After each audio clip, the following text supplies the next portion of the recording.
Well, welcome, guys. This is your caregiver supporter, Queen C. Pinkston.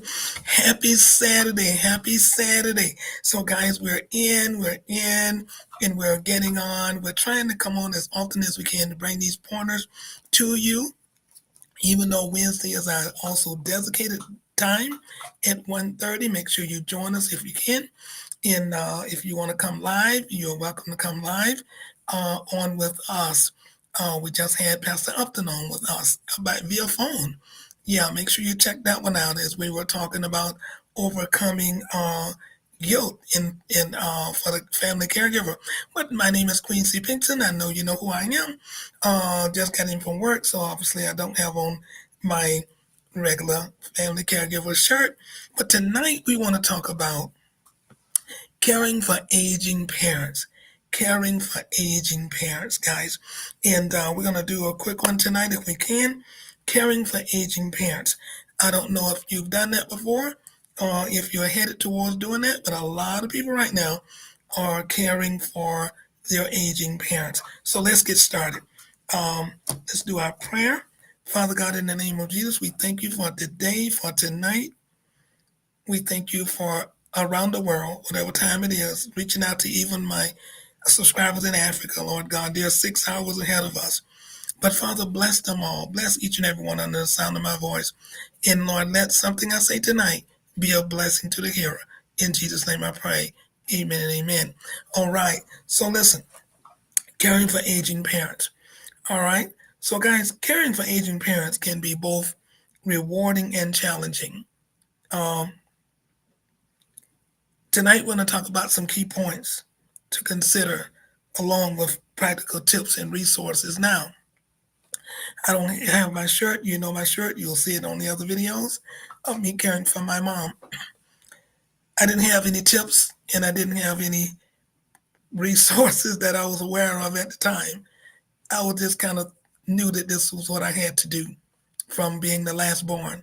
Sometimes that happens, but hopefully I can help you so you won't have to just rough it out. Hopefully I can say something tonight to help you know how to do this. So let's start out. One of the first things you need to do when you're caring for aging parents, you need to understand their needs. You need to understand their needs. Okay? That's critical. Um, they're thinking totally different than we are. Their needs are totally different than ours. Totally different. My mom was 100. I know her needs was different, right? So we need to understand their needs. How do we do that? Number one, you're going to start out with your health assessment. Now, first thing I did when I moved my mom with me from uh, South Georgia to New York is I got her enrolled right away to see a doctor so that the medications, the transition from the doctor she was with and coming into a new setting, new climate, new state, new everything, I had to bring all of her medical records with her. So I had to go to the doctor's office and I had to let the doctor know now she's going to be relocating. And I need to get all of her medical history that I could bring with me so that I could bring it to the new doctor. And that's one of the things I did. So that's what we're talking about when you say health assessment. It's regular assessment, regular assess your parents' health. Find out where they are and what they're dealing with. This includes checking them physically. And I had to let the doctor did a physical exam before she left the other state, before she left South Georgia. And then when I brought her to New York, I took her to get another physical exam by the doctor here. Okay? You want to check out her mental state. Any type of doing anything, whether you're relocating or moving somebody in or you're moving in with them, the mind of the elderly, their mental state, you need to know where they are and their emotional well-being. How are they? Okay? We're not always talking about dementia or Alzheimer's right now. Just moving a senior or having they transform, right? Taken away, not taken away. Maybe they can't drive anymore. That independence that they had. You know what I'm saying? They're very independent. They always kind of did this for themselves. They were drove their cars and cooked for themselves and cleaned for themselves and did all of these things, dressed themselves, this type of a thing. So you need to do that assessment when you're caring for your aging parents. Find out exactly what they can do and what they cannot do, and what they can do safely and what they cannot do. You want to schedule regular checkups with the healthcare provider. So whoever their doctor is, you want to make sure that they're getting their checkups done. The next thing you want to do under um, understanding their needs is topic communication. This is critical. Communication. Communication. Okay, what are we saying? You got to have an open and honest conversation with your parents, guys. They're your parents. And what happens now is the role changes. The role changes. They're still your parents, but now it's like you are changing hats and you're the one that's in authority over their care, but they're still your parents. It's a tricky situation. It's a tricky situation. Um, there are times, that you're gonna have to realize, Mom, you can't do this or you shouldn't do this, or Dad, you can't do this or you shouldn't do this. And there are going to be times that they might not understand. They might say, look, who you talking to? You know what I mean? Now, I'm your dad. I'm your mom. You don't talk to me like that. Or you don't tell me what I can do and what I cannot do. But you might have to because of their safety and their well-being.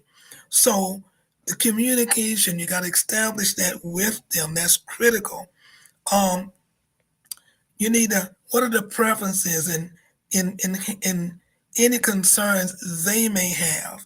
They probably won't feel comfortable knowing now that the roles are changing. It's not easy to give up your independence, okay? And this is a lot of things that children sometimes, when I say children, of the parent, okay? A lot of times they don't understand that. They just say, you shouldn't be doing this, but they don't understand that it's not easy for them to give up that independence. So if I had another word that I would stick in your under their needs, I would stick patience. I would stick patience under there. You are going to have to be patient with this transition of taking care of your aging parents. You're going to have to be patient. You're going to need to pray. You're going to need to pray, and you need to talk to God. You're going to need to ask Him to help you, because it is not going to be easy. Anybody that has done this, leave me a comment and let me know if it was just like easy for you. You had no trouble with your parents, like giving up their independence, and maybe not all of their independence. But remember, you're watching them now. You're safeguarding them now. Okay? So you're letting them do things, but maybe not too much. All right? Yeah. So communication, and you need patience. Let's go to another number two, money. Money. Financial planning. I'm going to put money planning. Everybody understand money. I had to do this. Money planning. All right. What am I talking about? I'm talking about budgeting. Budgeting. You're going to have to create a budget. You probably say, I don't create a budget for my own. Well, what am I going to do a budget? What am I doing this for? You're going to create a budget that includes, because now this is a different world. You're taking care of your aging parents. Totally different now. So you're going to have to include a budget, include in your budget medical expenses. Medical expenses. And we're going to break this down. Medical expenses. Okay? Going to put that in there. You're going to have to include caregiving costs unless you like this show is about, my podcast is about the family caregiver, where you are giving all the care. If you are giving the care, you still gonna have to figure in caregiving costs, because let me tell you why. Let me tell you why. Is it what I'm gonna be doing? Yes, you are. But you still need to figure in caregiving costs, whether you're doing it or whether you're gonna have somebody come in to do it. Okay? Why is that? Let's say you're doing it. Family caregiver, you're doing it. Were you working, or do you have a job? Do you have a family, like a husband? Do you have children? What do you have that you were doing already in your life? And now you bring in your aging parents that you must care for. How much of your employment will you have to give up? How much of the time away from your family and kids will you have to, you got to adjust that, because it's going to cost you something, but it's worth it, people. But it's going to cost you something. There's a big change here, a big change. Okay. All right. So you need to figure in those costs. You need to figure in plain old daily living expenses. So you had expenses already for your household. You already had expenses. But now you're going to have to add in the other expenses of your aging parents. Okay? So what food, your food list is going to change. Probably not your electricity and things of that sort. Maybe, maybe not. It depends on what their needs are. It's back up to number one, the assessment. It depends on what they need. Do they need special equipment? Do they need a wheelchair? Do they need a hospital bed? Do they need a lift recliner chair? Do they need um, to take a shower? Will the bathtub work? Or do you need now to get some adjustments done? Okay, somebody need to come in and maybe install a different type of bathroom. Can they get over the side of the bathtub, or do they have to have it one that opens out? Or do you have stairs? Do you have stairs? Okay. Are they going to be downstairs? Do you have a room set up and they can be downstairs? Or are they going to have to be going up a flight of stairs? Can they go up a flight of stairs? Do you need to get a chairlift or something there to help them go up the stairs? All of these things need to be thought about when you are planning to or caring for your aging parents. Okay? So this is going to be in the budgeting. You got to figure all of these things in, because it's going to cost to get these things done if you don't have them done. Medicaid will cover some things. Medicare will cover some things. Mostly Medicaid. It depends on their income. It depends on how much they're receiving in Social Security. It depends upon all of these things. It depends on if they work someplace and they're getting pensions coming in. If they're getting all of these things to in your budget. You got to know what's coming in now. Your budget is going to change, so you need to know what to do there. Okay. All right. Under this,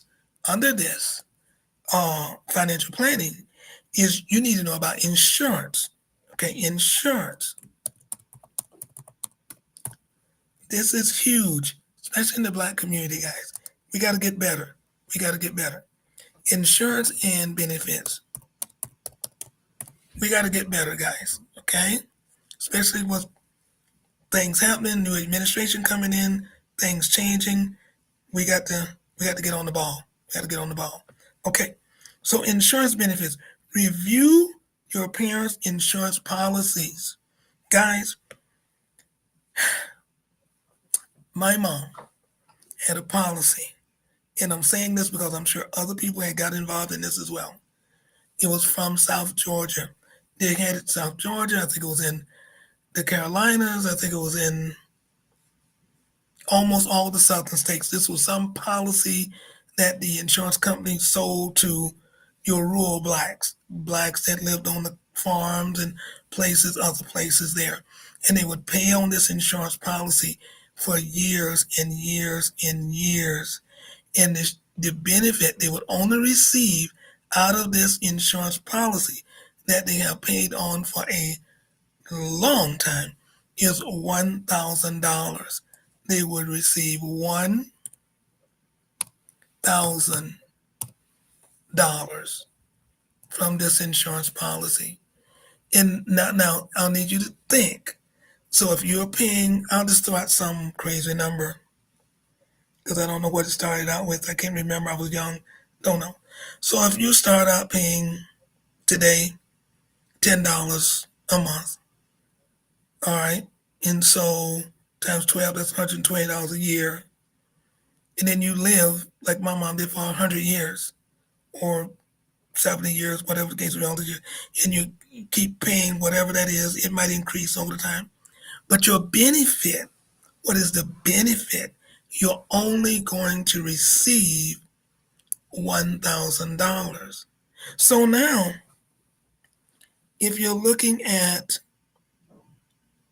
your death and burial and all, do you follow me? You see what I'm saying? If anybody understand what I'm saying, they know more about this than me, please leave a comment, tell me. I'm telling you what I went through, what I found out about. So you need to review the insurance policies, including Medicare and including Medicaid. Some things, I did a video on that, and I'm planning to do some more information. Some things Medicare will cover. Medi- some things Medicaid will cover that Medicare won't. It's kind of tricky.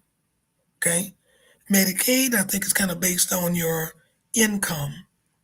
There, I forgot this up here somewhere. Let me look. Where's my notes? Can I find it real quick? I don't want to go through it now. I just want to see, can I give you, because I did pull up this information. Oh, I got so much on here. I might can't find it. But guys, you can check out that video. It gives a distinction on exactly what Medicaid does, what Medicare does, in what it covers. Yeah, it's too far back. I'm not going to go all the way back for that now. But it's there. And I will do another video on that. But you need to review that information. And you need to make sure whether they have the red, white, and blue card, or whether they got Part A, Part B, Part C, and Part D. We all need to know that information. That's very, very critical. You got to know that information for your aging parents. And any can't talk today, supplemental income. So supplemental income would be like SSI, okay? It's SSI. It's another plan that they help supplement the income you're getting if they weren't getting enough. My mom got SSI. Yeah, so you need to know about that, okay? Ensure they are receiving all eligible benefits. Make sure they're getting everything that they need. Make sure they're getting all the benefits that they need, that they're entitled to, because many have worked and they, and they paid in. Now, you might have some of your aging parents might fall into the category like my mother. Now, my late mom didn't work outside. Don't let me share this with you. She was a housekeeper and a farmer. She worked the farms and she worked domestic jobs. So working on the farms, you didn't pay in Social Security. You didn't pay in on Medicare. Working on the farm, doing domestic work, doing laundry for people. Back in then, they would clean people's houses and do these type of things. Or they were babysitting, keeping people children back in the day, or, and getting up, or just doing all kinds of things like this. But they were not paying, black people were not paying in Social Security or Medicare. Okay, there was no check for it to be deducted out of. They were paid in cash, whatever minimal amount of cash they did. They did stupid. I won't even tell you, $4 a day. My mom used to work for sometimes from sun up to sundown, $4 a day. Later it went to, I can remember them getting, probably the highest would be $20 a day from sun up to sundown. Okay, telling you what I know. Now I told you again, my mom lived to be 101. She was born in 1910, right? 1910. She was born in 1910. Okay, so they were working back then like mad, but there was no benefits being set aside for them. So the only thing that they could do was try to save themselves, whatever they could set aside for themselves to save, or that was it. Okay? So back in the day, they put something in the mattress or put something in a jar, a can, or something, or whatever the case may be. They would try to do that till later in the latter years, they got where they could have a bank account. That wasn't always available to them. Okay? All right. So anyway, if you have a parent like my mom who did not pay in anything, she in turn had to receive, didn't have to receive, but God blessed her to receive her husband's benefits. So my stepfather passed away before my mom, and therefore he worked. He worked on the railroad and this type of thing, so he paid in. So then she then received what you would call survivor's benefits, widow's benefit, survivor, okay, from her husband. That way, she was able to live monthly because she was drawing his benefits. She never paid in any benefits. So if you have someone like that in your family that you're going to be caring for, you need to find out, are they eligible for survivors benefits or things of this sort. So just something for you to think about. Something for you to think about. Okay, let's move on real quick. Guys, just got in from work. Got to go get something to eat. Let's get in them. Number three. Legal considerations.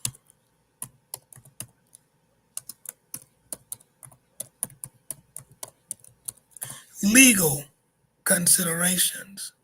What do I mean? Okay. Power of attorney. Have you ever heard of that?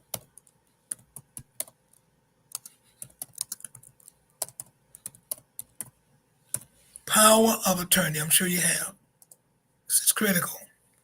Let's see what that is. Establish a power of attorney for healthcare and financial decisions to ensure your parents' wishes are kept. Someone needs to be designated as the family's power of attorney over your aging parents. So if you're caring for them, it could very well be you. And that you can make sure as you communicate with them. A lot of people, let me say this, guys, this probably have to be another video because I'm telling you, I'm really strong on this. Being in medicine, being in the ministry, dealing with death and dying, dealing with family, dealing with people, I'm finding sometimes it doesn't matter race, creed, or color. Sometimes things are definitely not in order. There's no wills done, no legal, no living will, and people are a lot of times concerned about who's going to get the house, who's going to get the car, who's going to get the this, who's going to get the that, and they forget about a living will. And what that does is when your loved one is still alive, but they can't make any decisions about their own health. Should they have the surgery or should they not have the surgery? If they have the surgery, how many surgeries should they have? Should they have the tube put in, or should they have the colostomy? Should they not have the colostomy? Did she always want a colostomy? She never said she never wanted a colostomy. Well, should we have it? I don't know if we should have it for that. Well, should she get both legs amputated? Should she get one? Did she ever want to get them amputated? I don't know for sure. No, no, no, no, no. You need to have these conversations with your parents while, if you can, you can't always do this. If you can, if there's no dementia, if there's no Alzheimer's, and you can talk with them, you need to find out, guys, what, how do you feel about this? They'll tell you right away, no, I don't want nothing cut off my body. I don't want nothing done over here. I don't want this. I don't want that. I don't want. Do this, do that. Don't do this, don't do that. Okay? And sometimes, I used to hear that just in conversation, as I would listen in conversation. So as time went on, and then things start getting a little closer to that time, I would begin to sometimes ask some questions and find out, what you say you're going to do with this? You don't like this? Where did you say you always wanted to be buried? I want to be buried next month. Okay, I just was curious. Just trying to find out, conversation wise, you ain't got to like direct and everybody get uncomfortable, but you're collecting information so that you can know, and so that someone be designated to make sure those wishes are met. Um, and this, I did a video on family conflict. If you go back and see that video, it helps to eliminate a lot of family conflict, a lot of disagreements, a lot of hard feelings. There are some families that are still angry with decisions that was made over family members because they didn't agree. They didn't think. And all the power of attorney person had to say was, this is what they wanted. These are their wishes. And then what happens with that? It solves those conflicts. And it gives the power of attorney person, if they're a family member, it gives them peaceful sleep. You're able to sleep at night. You're able to rest now. You're able to say, I did what they wanted. I'm okay with that. I'm good. Okay? It's something to think about. Next one is estate planning. Estate planning. I used to do will workshops, guys. I don't run the business right now, but I am a director in Legal Shield, and I used to do whole will workshops and things of that sort. In medicine now, I'm not. Maybe we'll pick that up later and get back into it, but that's one of the reasons I kind of know a lot of this. Secondly, is because I've been through it. You see my motto: I do what I do because of what I've been through. Been there, done that. Trying to help you with some of that. Okay. All right. Estate planning. Estate planning. Very. Oh my gosh. That. Ooh. This is. Oh my God. Ensure your parents have an updated will and estate plan to manage their assets and legacies. This is this particular point here is something that it stabs me in my heart. It hurts me like I can't explain to you the hurt that I feel with this particular topic. I'll just say this. A lot of property get lost in families, and in particular in African American families, because of improper estate planning. because of contesting of wills. Someone make a will and they choose where property should go. And someone else, maybe a wife, later decides maybe she's, in my case, it was a stepmother, would decide, no, this is not going to happen. So they will contest the will of the loved one of that person. And therefore, properties can get just lost. I'm just going to say it like that. Properties can just get lost and just go to the state, or somebody end up getting it that's not in the family. And a lot of this happened in my family. It's one of the most hurtful things that you can ever deal with. I personally would walk with my grandfather and watch him care for and manicure his properties, and how he would fight over his properties when people would try to come and buy them, or they decide that he should sell. And I would watch him, and he would really just go over that to protect his properties. And then later to see those properties go away, maybe to the state or someone else. It's a hurtful thing. So you want to make sure that you do estate planning with your aging parents. Don't let their legacy go to waste. Don't let their assets go away. They don't want that. They work hard for it. They want to keep that for you. Let's go to another one. Creating safe living environment. That's number 4. This is real critical. Creating a safe living environment.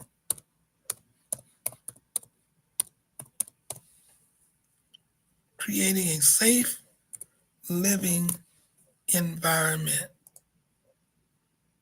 Wow, wow, wow. What comes under this? Home modification. Remember, we talked about a little bit of that just a minute ago, earlier as we were talking about the bathtubs and changing. Home modification.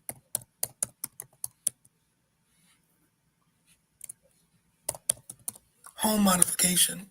Okay, what does that mean? You're going to have to make necessary modifications to their home to enhance safety accessibility. You're going to make some changes sometimes, you know what I mean? This may include installing grab bars, ramps, and non-slip flooring. Let's talk about that just a little bit. So what we had to, most homes are not made for that. Most homes are made for walking people that are walking and up and about, unless you specifically buy a home for someone that is handicapped. Most homes that you buy, most existing homes or whatever, they are not made for someone that is disabled, handicapped, or later gets there. So most people, what happens is when they buy the home, they're not disabled. They're up about and working and doing and whatever the case may be. So when your parents probably bought their home, they were doing fine. But now, if you're moving in with them or if they're moving in with you, whichever way you're doing this, some changes will have to be made. So, again, it depends on what they need. So, with my case, I had 2 people in wheelchairs. So, the first thing that happened, my mom was in the wheelchair first. Yes. So, what happened was there's a company called Lifespan. I think it's Lifespan. I'm not sure if they're still doing things. They were connected with, please don't quote me on this, guys, Google it, but I think they were connected with either Medicare or Medicaid, one of those. They were an extension somewhere in there. I don't know. But they came in and they had to put grab bars on the door posts. So when my mom, or at that time both of them, but and my mom at this time would roll herself to the bathroom, she could reach because she was independent enough she could do this. So she could reach up, lock her chair, reach up, grab the grab bars, and then maneuver herself around. So you might not have grab bars on your bathroom walls now, but you might have to have them later. Grab bars be put on your walls, okay? Because they're going to need to hold on to something because they're probably unstable in some kind of way. You might need to have we had to have a ramp put in. So if you had wheelchairs, and now you might not have a ramp on your house, but then if you're going to have wheelchairs in that help, you're going to have a ramp put. And the ramp is you already know whether you push the wheelchair up and bring it around and into the house. Going to have ramp, have a ramp built. Okay. What about flooring? A lot of people sometimes forget in your home because you might have just all carpeting. You might have some what you call those throw rugs. You might You might have some throw rugs down, little area rugs down. Down south we said throw rugs. Okay, area rugs down. Well, if they have a walker or if they can't really lift their feet up very clearly, those are prone, accident prone rugs. They can get the walker caught in it. They can get their feet tangled up in it as they're shuffling through. And now you got somebody falling, and now you're getting a whole bunch of stuff that you don't want. Okay. So you might have to do that, or maybe install a hard floor with just tile. Why would you might want to do that? Well, aging parents, just like when you have children or you have pets, sometimes accidents happen. And it's much easier to manage and clean on a tile floor than it is with the carpet. Because with the carpet, you're going to have to be forever shampooing and shampooing and shampooing. So that might be something to think about. And there's many other things. Guys, if you know about this and you have, please leave it in the comment. Anything about home modification. Tell me some things you did or that you might be thinking you have to do. When we talked about taking baths, now again, will they be able to lift their leg over the side of the bathtub, your typical bathtub, or not? And then if they are, will they be able to sit down in the lower bathtub? Sometimes you have to get what you call shower chairs. If you know what that is, you might have to look it up. Shower chairs. Shower chairs. And that's where you take the chair, it's made for showers, sit it inside the bathtub, and then you use the hand shower, the extension, not the one that's spraying out of the wall, but you put the connection onto it. I know you know what I'm talking about. And it has the hose. Now you use the hand shower, so you're sitting in the chair and you can do it that way. You might have to add those things if you don't have those things already into your home.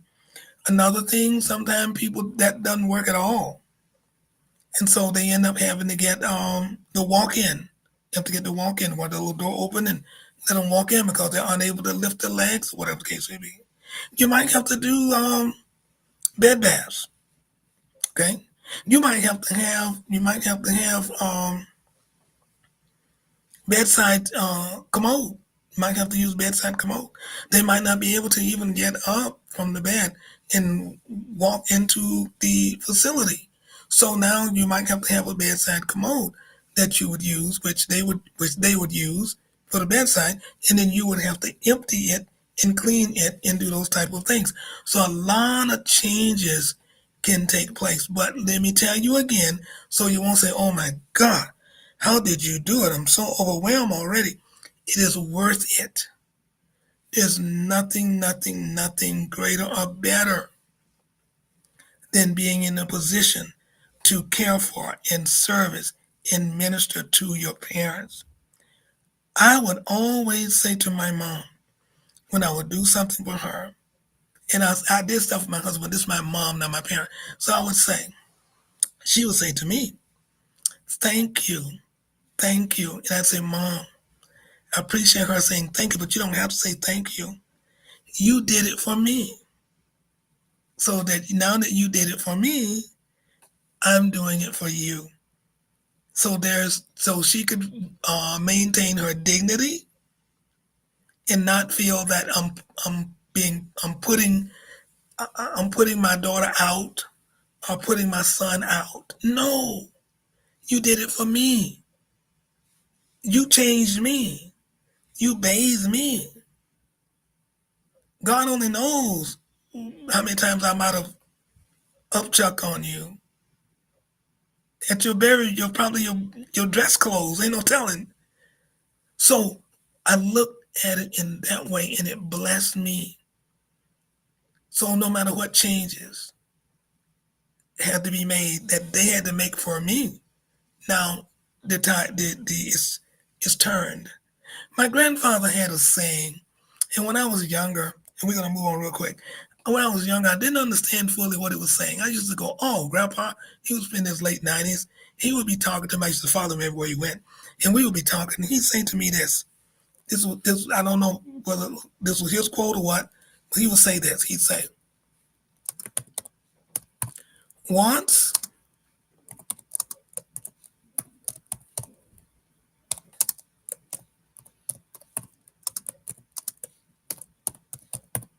this is what he would say. He would say, I'm gonna move it down so you can see it. He would say, once an adult, twice a child." I said, "Grandpa, what you talk about, Grandpa?" He say, "Just keep on living. Once an adult, twice a child." I said, "Wow." And now, as I got into medicine and I grew older and I began to see, Grandpa, I see what you meant. I see now. And that's interesting, isn't it? Guys, if you like that saying, let me know. All right, let's move on real quick. We'll almost get to the end. Emergency preparedness. We talked about emergencies for the caregivers in the fire out in California and preparedness. And so we're doing it again tonight. Emergency preparedness. This is still coming under creating a safe environment. Emergency preparedness. All right, what are we talking about here? What are we talking about? Develop an emergency plan that includes contact. Oh, we just said this last night, guys. You got to get that video. Contact information for healthcare providers, emergency services, and family members. We just talked about this last night when we were talking about the family caregivers out in California, how they have to grab everything and be ready to go. I told you the best thing to do is to have a grab bag. A grab bag. Let me see, in dialysis, we call it a something else with a chest. It's a chest we have with emergency stuff in there. But a grab bag is good. Emergency grab bag. So what are you going to do with the grab bag? What are you going to do? So that grab bag is almost like when you were pregnant and you knew you had to go to the hospital, you had a bag ready because you never knew, the contractions were coming, but now this is it, and grab and let's go. So emergency grab bag is, again, the doctor's names and phone numbers, emergency services, you got 911 and where you're going to go and this type of thing, who you use. And then you want to know which family members to call right then and there. Who do I get a hold to now? I got to have those numbers. One of the things that we can do now, because we're modern and we got smartphones and all this stuff. You know how we do, I'm just thinking of this, how we do groups in our text, how we do groups. We can make that group emergency preparedness group or emergency contact group, and we can have those numbers just in there for that. And that's a good. I'm thinking this is a good idea, dear guys. Thinking about this, you let me know if you think it's a good idea. Just getting this, uh, your emergency.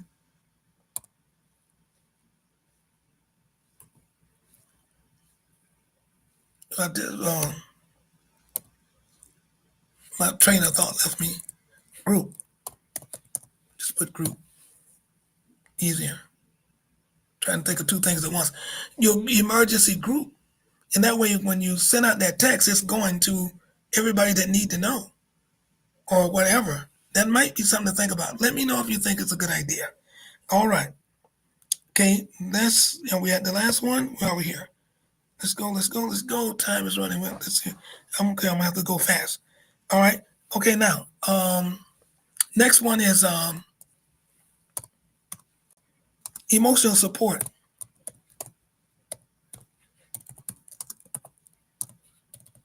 This always comes up. This always comes up. Let's go quickly. Yes, yes, yes. Stay connected. Stay connected. Maintain regular communication with your parents to provide emotional support and reduce feelings of loneliness and isolation. We talked about that. Check out some of my videos that we talked about feeling guilty. Okay. The next one is mental health. Okay. This is on the emotional support. Encourage your parents to engage in activities that promote mental well-being. This is big. This is big, such as hobbies, social interactions, and mental exercise. Guys, this is big. I say it over and over. It's big because they gotta keep the mind active. They can't just come and sit and just stand and stare at the TV. No, no, no. I enrolled my mom into daycare. They would pick her up and take her to daycare when she was able to go. And at daycare, they did all kinds of activities, just everything they did at daycare. And it kept her busy. And she was excited about it. She would come home from daycare and, oh my God, we did this today and we did that. We went to the park. We played bingo. We did bowling. We did all of these things, right? So yeah, yeah, yeah. That emotional support, uh, keeping the staying connected. That mental health is critical. All right, let's move on. Number six. Number six. Now this one, remember, I think you're going to be doing this one as a family caregiver.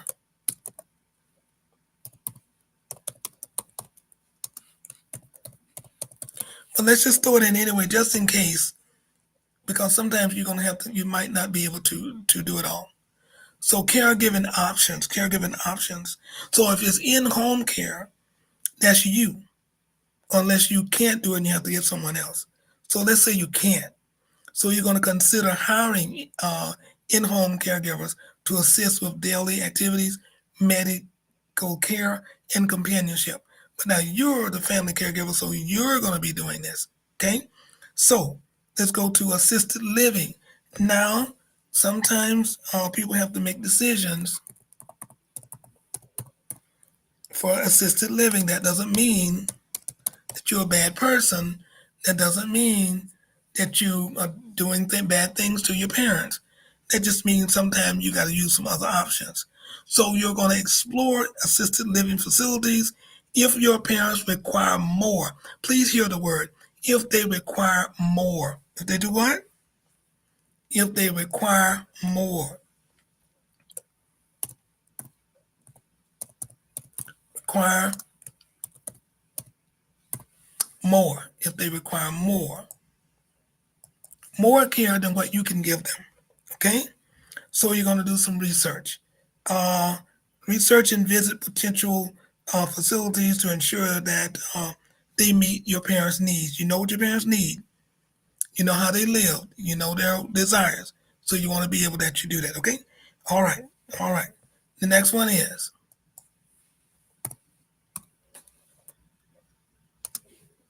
this is for you, and you already know. So I don't need to spend much time here. We've talked about this almost on every video, and it's going to always be there. It's going to always be there. Self-care. Through all of this that's going on, you can't forget about yourself. So what are the things that we've talked about already in these classes? Self-care means you take breaks. Schedule regular breaks and respite care to avoid burnout. You already know that. Prioritize your own health and well-being. You're going to seek support on the self-care, right? You're going to join caregiver support group over out here. Come here, join me and the family care meetup right here um, to share experiences, to gain advice, and find emotional support from others in similar situations, right? Now, so we know that part. So let's move now to our last one, which is, yes, right on time. Let's do it. Which is utilize, okay, utilize community resources. We talked about this. Let's go a little deeper. Utilize community resources. Okay, local. What's local? What's available locally? Okay, what's available online? Okay, all right. Let's talk. Let's talk. So, local services. Take advantage of community resources such as senior centers, which I just talked about,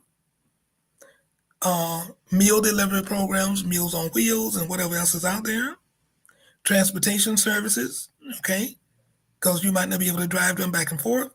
Um, the daycare that my mom had, they have their own bus, and they would come and pick her up, and they would bring her back home. And that way I didn't have to do that. So that gave me time to be able to do some other things that I had to do, work and do other things, okay? You want to look at online resources? That's me, your girl here, okay? Explore online resources and organizations that offer support, information, tools for caregivers. And I'm trying my best, guys, to bring as many tools and tips as I can. That's what this is about. 2025 is a year that I want to be able to do this out here. Okay? Need your support, guys. So let's talk. In conclusion, let's close this out. All right, let's close this out. Okay. Yeah, take a breather and get some tea. And then I'm going to go and have some, I think I'm going to have, I just bought some yams. I think I'm going to have some yams tonight. I like throwing yams in my air fryer. Nice and nice. Check out some of my food videos, guys. You'll see me over there with some of my food things that I eat over there. Check it out. Okay. All right, here we go. So caring for aging parents requires careful planning, open communication, and a network of support. By understanding their needs, planning for financial and legal aspects, creating a safe living environment, and taking care of yourself, you can provide the best possible care for your parents while ensuring your own well-being. Remember, you are not alone on this journey, and there are many resources available to help you along the way.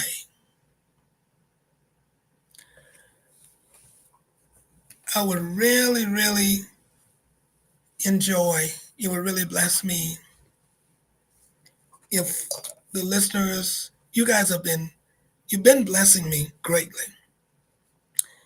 I've been getting some great comments from you guys. Great comments. It encourages me to keep going. It really does. I mean, I'm going to keep going because it's the gift that God gave me. He put this on my heart to do it. So I'm going to keep going. I might not always be able to get here every night or every day, but I'm going to try to get here as often as I can to bring as much information as I can. Hopefully, as we continue to grow, more people will come in, not just comment, but they'll actually come in and hang out, they'll talk, they'll share some of the experiences they've had. Um, my intent is to upgrade this program, so hopefully I can be able to screen share and bring in some other um, videos on family caregiving. We'll just see how the finances go. We'll see what we can do here to get this information out to you, because this is my heart's dream. This is something that I almost kind of think about it day and night. Really, it's a passion of mine. It's a passion of mine, and I really, really, really want to be able to help as many caregivers as I possibly can. All because you see my quote: "I do what I do because of what I've been through." And if I can help you, if I can help you anyway to make it a little more tolerable, a little more easier, um, you can say, wow, I didn't know these things. I got these tips. And it helped me, because sometimes you're just thrown into it. You might just be there and you're struggling and you're trying to find your way. It's like you're treading water, you know? And thank God for His grace. Thank God for His grace, because we make it through. And we look back sometimes and we think about the old song by Mahalia Jackson. My soul look back and wonder how I got over. Well, we know we got over by God's grace. We got over by God's grace and mercy. He was the only one that kept us. If you have aging parents, I want to tell you, you are blessed. You are highly blessed of God. If your aging parents are still alive, don't take it for granted, please. Do all you can do to make them happy. Do all you can do to bless them. Even if when you were growing up as a child, you might have got a spanking when you weren't supposed to, or you felt that they did. Forgive them. Forgive them. I would venture to say, unless it's some rare thing, they didn't mean to hurt you. They were doing the best that they knew how, with the knowledge and the information, the finances that they knew how. I believe they were doing their best. So listen, if you get a chance to hold their hands, get a chance to, while you're combing mom's hair, while you're shaving dad, just tell them how much you appreciate them. Tell them you really appreciate what they did. It'll bless them, and it'll bless you.